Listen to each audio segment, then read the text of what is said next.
Salut à tous! Aujourd'hui, je vais vous raconter l'une des histoires les plus fascinantes de la Bible. L'histoire de Noé et son arche extraordinaire. Il y a très longtemps, dans un monde où les hommes s'étaient éloignés de Dieu, vivait un homme nommé Noé. Contrairement aux autres, Noé était un homme juste et droit qui marchait avec Dieu. Un jour, Dieu lui apparut avec une révélation bouleversante. Il allait envoyer un grand déluge pour purifier la terre. Mais Dieu avait un plan, et Noé en était le personnage central. Il lui donna des instructions précises pour construire une arche gigantesque, 150 mètres de long, 25 mètres de large et 15 mètres de haut. Imaginez un peu, c'est l'équivalent d'un immeuble de 4 étages. Pendant des années, Noé a travaillé sans relâche.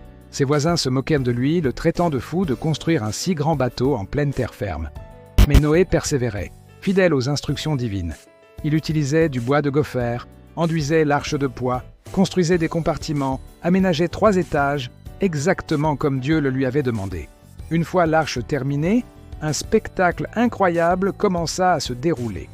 De partout, les animaux arrivaient par paires, des éléphants majestueux, des lions puissants, des gazelles gracieuses, des oiseaux multicolores. Ils entraient dans l'arche, guidés par une force invisible. Noé, sa femme, ses 3 fils Sem, Cham et Japheth, et leurs épouses embarquèrent également.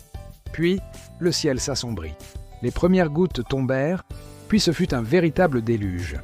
La pluie tomba pendant 40 jours et 40 nuits sans interruption.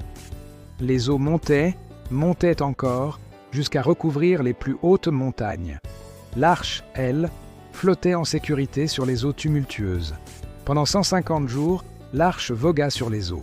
À l'intérieur, Noé et sa famille prenaient soin des animaux, attendant patiemment que les eaux se retirent. Finalement, l'arche s'arrêta sur le mont Ararat. Mais comment savoir si la terre était à nouveau habitable?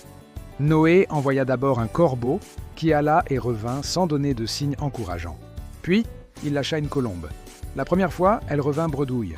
7 jours plus tard, il la relâcha à nouveau, et cette fois, elle revint avec une branche d'olivier dans son bec, signe que la vie renaissait sur terre. Quand la terre fut enfin sèche, Dieu dit à Noé de sortir de l'arche avec sa famille et tous les animaux. La première chose que fit Noé fut de construire un autel pour remercier Dieu. Touché par ce geste, Dieu fit une promesse solennelle. Jamais plus, il ne détruirait la terre par un déluge. Et comme signe de cette alliance, il fit apparaître dans le ciel le premier arc-en-ciel. Cette histoire nous rappelle des valeurs essentielles: la foi, la persévérance, l'obéissance et surtout l'espoir. Même dans les moments les plus sombres, il y a toujours une lumière au bout du tunnel. L'arc-en-ciel qui apparaît après la pluie en est le plus beau symbole. Cette histoire millénaire continue de nous inspirer aujourd'hui. Elle nous montre que parfois, il faut avoir le courage de suivre sa conviction, même quand tout le monde doute. Elle nous enseigne aussi que Dieu prend soin de sa création et tient toujours ses promesses.